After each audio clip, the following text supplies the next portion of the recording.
Attorney Garcia. Yung, Attorney General Garcia.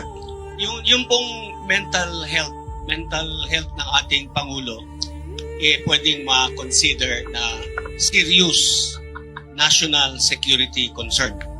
At alam po ninyo, pag gumagamit kayo ng droga, lalo na kung matagalan na, ang epekto po nung cocaine is magsishrink yung brain mo. Kaya pagka nag-shrink na yan, nagsisimula ka na mag-hallucinate, iba na yung pag-iisip mo. Kaya yung mga drug addict, kung sumaksak yan 75 times, 85 times, kasi ang tingin niya dun sa sinasaksak niya, Diablo, buhay pa.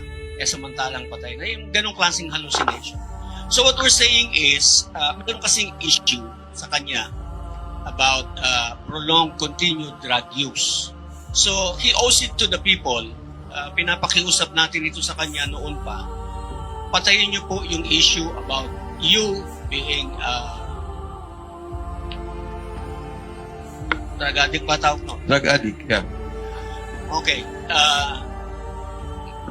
Kill the issue. Simple lang naman po yun eh. Pa-hair follicle test ka. Alam niyo po ba kung bakit hair follicle test? Hindi ko to sinasabi nung kasi baka malalim pagpakalbuhin. Yung kasing paggamit natin ng droga, naka-record sa buhok natin. So yung mga mahahabang buhok dyan, mas mahahaba ang record yung kung gaano kayo gumamit ng droga. The history, your medical record on your drug use is recorded in your hair. So yung po yun, kaya sabi natin, hair follicle test. Kasi nandyan yung history nung kung gaano katagal ka nang gumagamit. So Thank you. kaya po hair follicle yung hinihingi natin. So, Thank you,